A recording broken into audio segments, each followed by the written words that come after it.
You're what? Seal thought she was a medic, till she downed 45 enemies in the field hospital. Wind howled through the torn canvas of field hospital Echo when the first explosion hit, close enough to shake dust from the rafters. Inside, Lieutenant Mara Hayes froze mid-suture, then reached instinctively for a weapon no medic was ever issued. The soldiers around her didn't know it yet, but a storm was coming. The desert sun beat down on the base in a way that made metal sweat and men grow silent. Inside the field hospital, Mara Hayes moved like she belonged to another rhythm. Quiet, precise, always watching the corners before she watched a patient. The other medics called her Ice Patch because nothing cracked through her calm, not shrapnel wounds, not blood lost, not the chaos that arrived every time choppers landed with fresh casualties. But calm wasn't the only strange thing about her. Sergeant Drew Callahan complained the loudest. He'd lean back in his chair during pre-mission briefs, tilt his head toward her, and mutter, "She ain't one of us. She barely talks. I bet she can't even load a tourniquet under pressure." The others would laugh, not mean, just unsure of her. She kept to herself, ate alone, wrote in a notebook no one ever saw, but some things were harder to hide. Like how Mara instinctively positioned herself between two exits, how she never sat with her back to a door, how her eyes tracked movement the way a predator studies terrain. No one knew her story. No one dared ask. Captain Ellis Monroe had spent 20 years in the military, long enough to recognize when something didn't add up. And Mara Hayes didn't add up. She stitched wounds with the steadiness of a surgeon twice her age.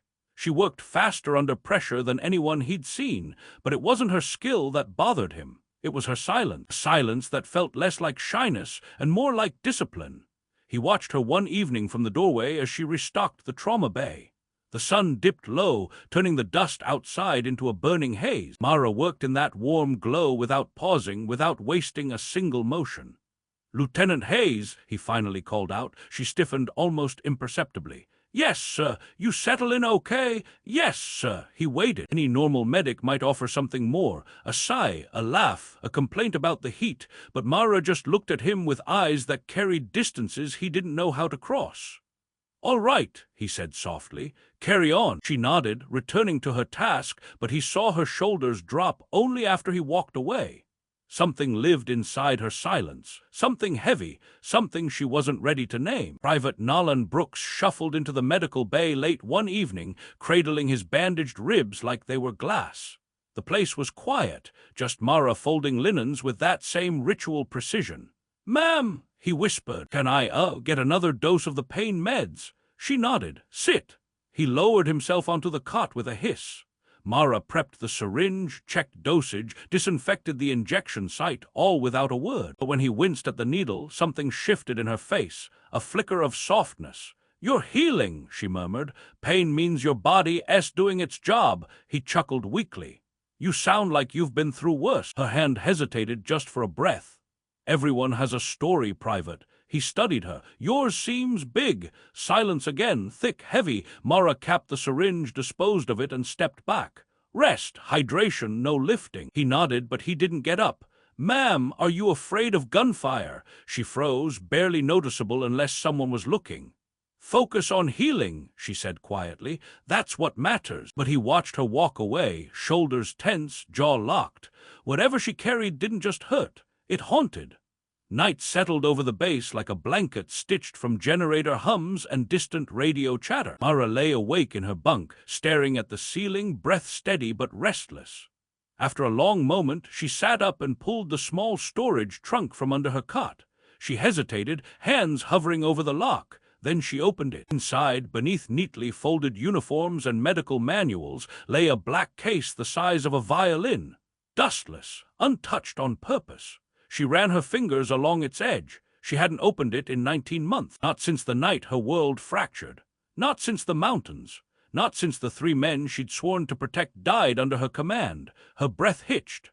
Memories flickered like broken film reels, muzzle flashes, radio static, a voice yelling her call sign. "Viper, pull back now!" Her chest tightened.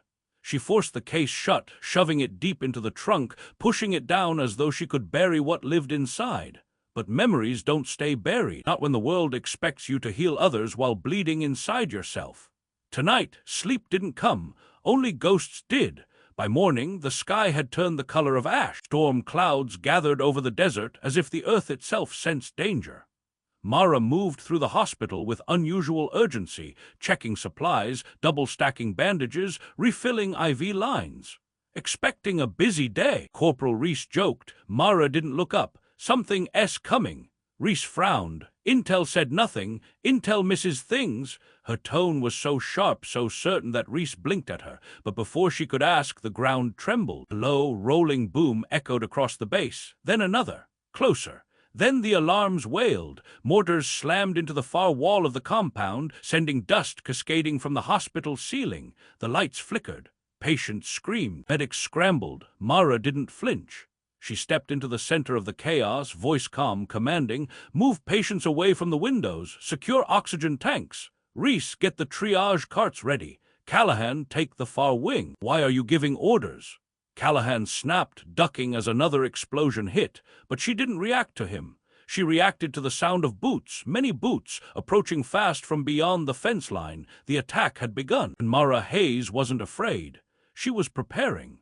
The next blast tore a crater into the earth just outside the northern fence, sending a ripple of force through the medical tent that made every hanging IV bag swing like a pendulum. Mara braced herself against a support beam, eyes narrowing as dust settled over the cots. Medics shouted. Patients cried out. Electronics flickered. "Captain Monroe!" Reese yelled. "We need orders." Monroe emerged from the side room, helmet half-buckled, vest in hand. "All teams brace for incoming." He didn't finish. A burst of automatic fire ripped across the compound, not distant, not probing, close, too close. Mara felt her heartbeat slow, not speed up. Something old woke inside her, the part she'd starved for 19 months, the part that measured danger the way others measured steps. "They breached the outer line," she said. Her voice was low, steady, terrifyingly certain. Callahan frowned. "How do you know that?" A short silence. Then she looked at him, not like a medic, like someone who once hunted men from 1,000 yards. "Because they're not shooting at fortifications," she said. "They're shooting to herd. They're pushing toward us." Another explosion hit. Her prediction was dead on. The tent's entrance flap burst inward. A figure stumbled in, an American soldier, uniform torn, arm bleeding heavily. "Contact, east side, multiple hostiles." A single shot cut him off. He collapsed, motionless. Screams erupted. Medics ducked. Reese pressed her hands to her mouth. Callahan froze, eyes wide, but Mara moved, not with panic, with purpose. She grabbed the fallen soldier's rifle, checking the chamber with a fluidity no medic should have. The magazine clicked into place with a sound that silenced the room. Callahan stared at her. "Where the hell did you learn positions?" Mara barked. Her voice cracked like a whip, sharp enough to override fear itself. "Reese, secure the west wing. Monroe, lock down the patients." "Callahan, move!" The sergeant blinked, instincts kicking in before his confusion could catch up. Gunfire erupted outside, heavy, coordinated, too synchronized for a random skirmish. Through a tear in the tent wall, Mara saw shadows advancing, methodical, armed, countless. Her grip tightened on the rifle. Her breath steadied. Her stance shifted into one she'd sworn never to use again. They thought they were attacking a field hospital. They didn't know a different kind of soldier stood inside it. The first enemy fighter dove through the smoke, face masked, rifle raised. Mara fired a 3-round burst before he even leveled his weapon. He dropped instantly.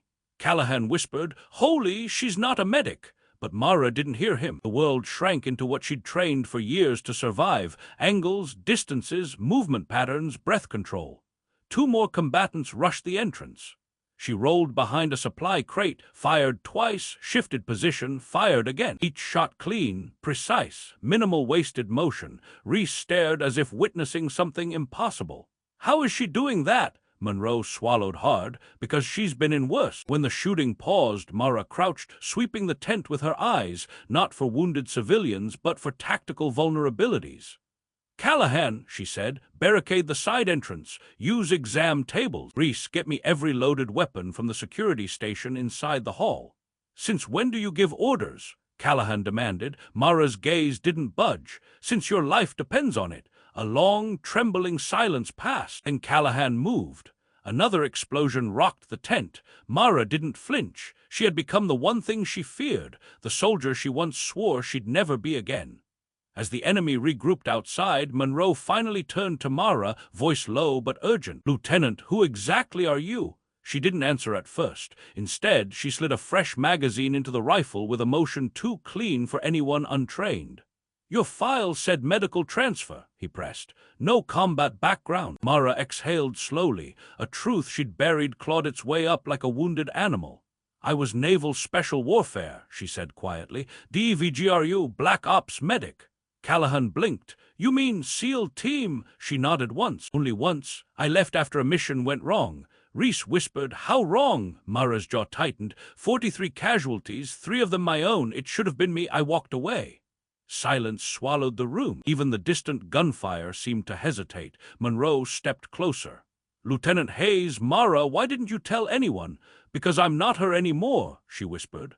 "I came here to stop taking lives, to save something, anything." Another burst of enemy fire sprayed the outer wall, shredding canvas. Callahan stared at her with new eyes. "So what are you now?" Mara lifted the rifle. "Whatever they need me to be." The enemy didn't wait. They pushed through the outer barricade with brutal force. Shouts echoed through the compound. Boots pounded gravel. Then the east wall of the hospital ripped open under gunfire. Patients screamed. Bed frames rattled. Medics dropped to the floor. Mara surged forward, dropping to one knee behind a metal cart. She returned fire with surgical precision, one target, then the next. Each shot made to protect the helpless behind her. Callahan and Reese scrambled to her sides, shaken but ready. "Lay suppressive fire," Mara ordered. "Short bursts, conserve ammo." Callahan steadied his rifle. "How many you think there are?" Mara scanned the silhouettes moving in the smoke. "Too many." A grenade clattered across the floor. Reese gasped. Mara grabbed her by the vest, shoved her behind a cot, then kicked the grenade under a metal exam table. The blast shook the room, deafened half the medics, shattered glass, but saved lives. Monroe stared at her in disbelief. "You just saved 20 people." Mara checked her ammo, voice low, breath steady. "No," she said. "I bought us 30 more seconds." Outside, more footsteps gathered. The real wave was coming. The corridor felt colder than the storm outside. She sat alone on the hard bench, fingers trembling around the edges of her coat. Inside the room, the doctors spoke to him in low, urgent voices she could not hear, but fear has its own language, and she understood every sentence without sound. When he finally stepped out, she braced herself for anger. But his eyes held something far heavier, hurt. He sat beside her quietly. "Why didn't you tell me?" His voice wasn't sharp. It was soft, and somehow that softness was worse. She stared at her hands. "Because I didn't want to be a burden." "You think carrying everything alone makes you strong," he whispered. "But it only makes you disappear." A tear slid down her cheek. "I didn't want to lose you." He shook his head slowly. "You don't lose people by sharing your truth. You lose them by hiding it." She finally met his eyes. There was no anger there, only an invitation she had been afraid to accept. He held out his hand. "Let's not run from this anymore." For the first time in a long time, she reached back. Morning crept in pale and slow, filtering through the blinds as if unsure it was welcome. She sat beside the child's bed, brushing her fingers through soft, tangled hair. He entered quietly, carrying 2 cups of something warm. The child stirred, blinking awake. When she saw him, her face brightened. "You stayed." He smiled gently. "Of course." The child looked between them, eyes searching. "You were sad last night," she said to her mother. Her breath caught, but before she could answer, he spoke softly. "Everyone gets sad sometimes, even the strongest people." The child nodded thoughtfully, then whispered, "Are you both okay now?" She hesitated, but he reached for her hand under the blanket, giving it the slightest squeeze. "We're trying," he said, and this time she didn't pull away. Outside, snow fell again, silent and forgiving, as if the world wanted to give them a second chance. Later that evening, when the child was finally discharged, they walked slowly to the car. The world felt calmer somehow, as if the storm had finally exhaled. Once the child fell asleep in the back seat, she took a long, shaky breath. "There's more I need to tell you, about the job, about the bills, about everything." He turned toward her, patient. "I'm listening." So she told him every fear she had carried alone, every choice she had made in silence, every moment she had felt too small for the world around her. He didn't interrupt, not once. When she finally stopped speaking, she felt lighter and fragile all at once. He reached across the console and brushed his thumb against her knuckles. "You don't have to do this alone," he murmured. "Not anymore." Her voice cracked. "What if I fail?" "Then we fail together," he said. "But we do it honestly." That was the moment a door inside her quietly unlocked. The days that followed were soft and unsteady. They didn't rush into anything, but they didn't retreat into silence either. He started visiting more, fixing small things around the house, cooking when she was too exhausted, reading stories to the child in the evenings while she finished her work. One night, she found him hanging tiny lights in the child's room, warm and delicate, glowing like tiny fireflies. "She likes these," he said, stepping back. "They comfort her." She stood in the doorway, watching the gentle light play across his face. "Thank you," she whispered. He looked at her, really looked, as if seeing every unspoken fear she still carried. "I'm here," he said softly. She stepped closer, just enough for their shoulders to brush. Not a declaration, not a promise. A beginning. A week later, she found the envelope that had started the quiet storm inside her, the offer that would have taken him far away. She held it out to him that evening. "Do you still want to go?" Her voice barely rose above a whisper. He looked at the envelope for a long moment, then at her, then at the child drawing on the floor. "No," he said simply, "because what matters to me is here." Her breath caught in her chest. The child looked up, curious. "Does that mean you're staying?" He nodded gently. "If you both want that." The child beamed. She felt her own heart tremble, with fear, with hope, with something she had almost forgotten how to feel. She whispered, "We do." The envelope stood between them, not as a threat anymore, but as a reminder of the choice he had made. A choice for them. Snow covered the rooftops again, soft and quiet, like the world had finally decided to breathe. They stepped outside together, 3 sets of footprints forming a single path across the white. Life was still imperfect. Bills still waited. Work still exhausted her. The world still carried storms. But for the first time in a long time, she didn't face them alone. Sometimes winter doesn't end suddenly. Sometimes it melts slowly, with small warmths, quiet truths, and hands that don't let go. And as they walked forward through